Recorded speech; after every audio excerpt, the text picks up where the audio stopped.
Presentation is investigating donor patterns, a case study of SOS Children's Village, British Columbia. I'm going to quickly go through the purpose, the background for the project, data, results, the future direction, and the conclusions we've been able to draw from preliminary investigations of the data. So the purpose of the project was originally to create a map for SOS Children's Village, British Columbia, illustrating where their donors are and where the donors are not. They wanted to observe their donors geographically. Previously, they'd been in databases in a program called Income Manager, as well as in Excel, and both were database list forms. It was very hard to understand where the donors are. And the goal of the maps was to become more effective in fundraising. SOS Children's Village BC is a non-profit organization that provides support and programs for approximately 100 children and youth that are either at risk or in foster care. They also operate the only SOS Children's Village in Canada, and this is 5 homes on a 2.5-acre site. Currently there are 36 children and 5 families living on the village site. For them, this is home. SOS Village for some of the children is the only home they'll ever know. And this, especially for children in foster care, is very important. The average child in foster care moves approximately 15 times between birth and the age of 18. That, we think at SOS, is ridiculous. No child should have that lack of stability. SOS also provides services for the children, including therapy. Many children in foster care have had very traumatic pasts. Academic support, music, camps, recreation, cultural opportunities. Academic support is key for these children, as well as caregiver support. For more information on them, you can visit their website at www.sosbc.org. So prior research into this, when I was doing my research between June and August of 2011, I found no prior research published to show that GIS is being used to look at donors for a charity. So it's very interesting to find nothing on it when you go to look it up in several journals and several databases. However, I did find some documented use of using GIS to track the service populations or those that a charity or organization serves, and use similar methods to that in order to be able to do this analysis. Chose to use GIS because, as I said earlier, it's a visual representation, and we can use the maps to show presences and absences of donors. This is key for us because we have limited resources in order to be able to do fundraising. We need to be able to use it as effectively as possible. We can also compare what are considered to be key locations to the donor clusters to see where we have specific locations that we do a lot of work out of, if there's more donors around there.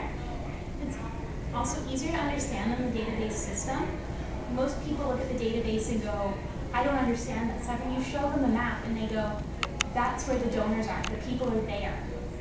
So also in the ArcGIS program, it's also interactive. So I can go in with my director and click on a donor location and it comes up with their name, their address, how long they've been a donor.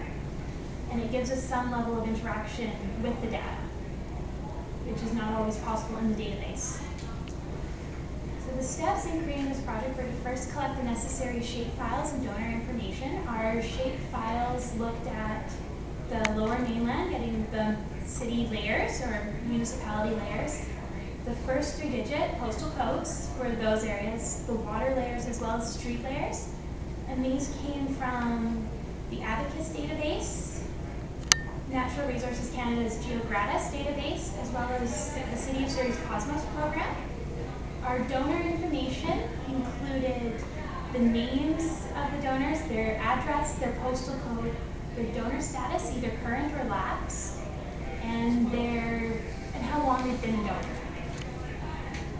In order to do this, we had to first cut the data from the province of British Columbia down to just look at the lower mainland.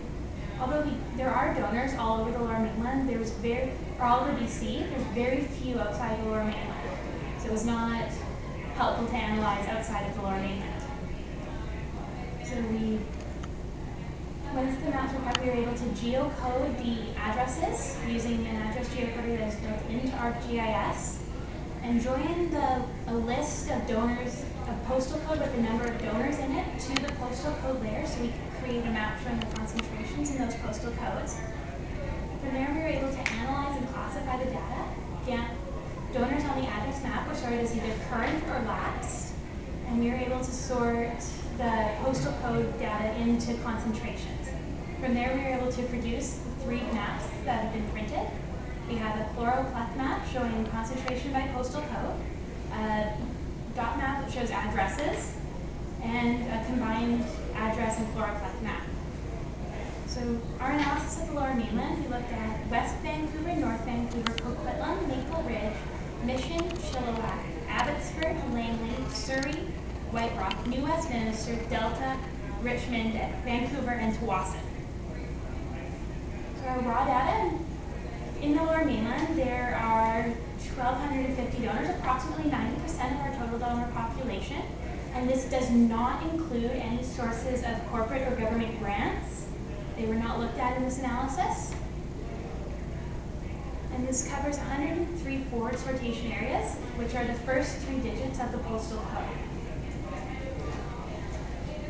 So highlights for donor by city. Richmond has the most donors with 388 donors, followed by Vancouver with 326 and Surrey with 161. Several municipalities did not have donors at all, so they were not listed on this graph because they don't help us out.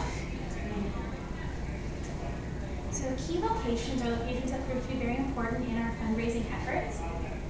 The first one I came across was the location of our office. The office for SOS Children's Village BC is located just off 176th Street in Cloverdale. It's our main fundraising location. All of the office staff work out of this location. We have a developing donor pocket there. We've only been in that location for 1.5 years, so there hasn't been a lot of connection with the community there, but it's definitely growing and forming. There is a pocket around where the office was located off King George Highway in the central city area of Surrey.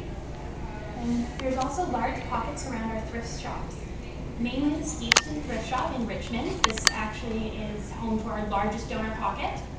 There's another large, fairly dense pocket around the Kerrisdale Thrift Shop, as well as a small pocket around the now closed North Vancouver Thrift Shop. And we also have a fairly dense pocket around the home of our founding members, Gilles and Lois Bouchard. This is where the organization started.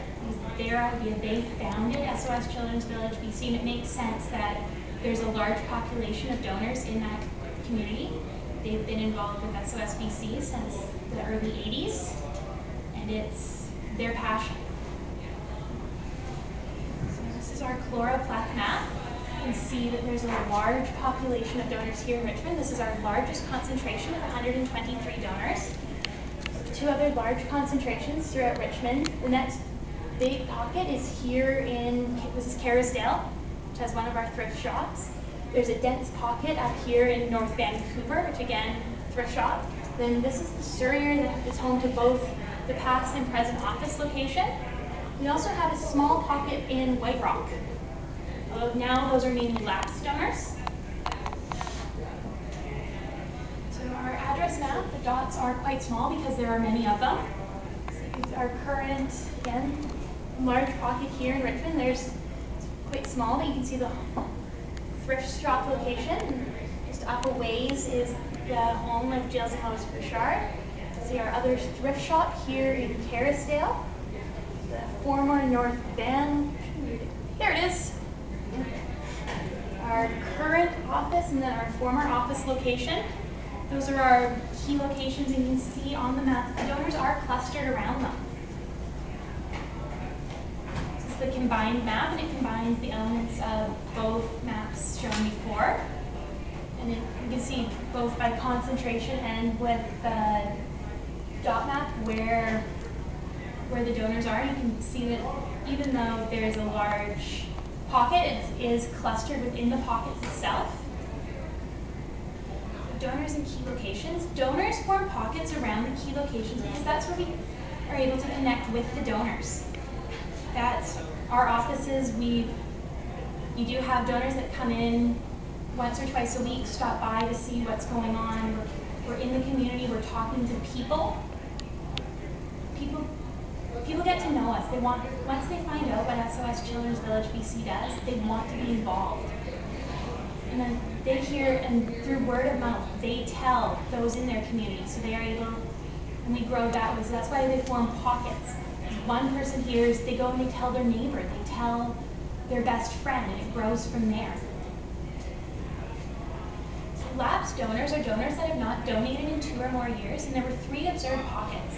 There's a pocket in South Surrey, which is the home of the former SOS Children's Village BC director, and when she left, donations from that area ceased because the people that were donating no longer felt a connection with SOS anymore. There's a pocket in North Vancouver that is developing. This is because we had to close the thrift shop in North Vancouver. There's also a pocket in the Wally, North Surrey area around the former office location. This one was a little bit more difficult to explain because we've only been absent from the area for about 1.5 years. However, there's been, with recent economic changes, the average income in the area has gone down, and those living there no longer have the means to donate.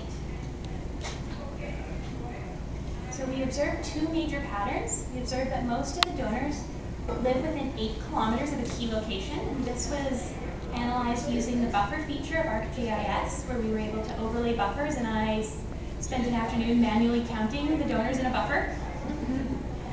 And we also noted that in that analysis that most donors are located close to other donors for reasons mentioned before. So future steps include the continued monitoring of the SOS BC donor population. We want to know what's going on with the population. Where are we growing in an area? Is it decreased? Are we declining in an area? So we're going to look at over the summer. The plan is to map the 2012 donor data. This was all 2011 data. We'd like to look at the exact distance and mean centers of the donors in the key locations to see how that plays out. We'd like to also look at the donation amounts. Is there an area that it's mapping as a large cluster, but are they only donating $10 or $20 at Christmas time?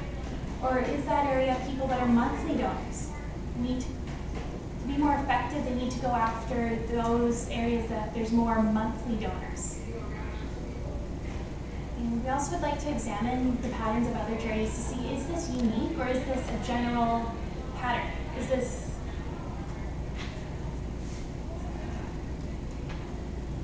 In conclusion, all donors are located near key locations and other donors, and a continued presence in an area is required to maintain donor populations. I'd just like to quickly thank my research supervisor, Dr. Parthipan Krishna from Kwantlen University. I have Jan Thompson, another professor there, SOS Children's Village BC, and 3 friends that helped collect data, Stephanie Ryan, Dale Eldridge, and Scott Brown. Does anyone have any questions?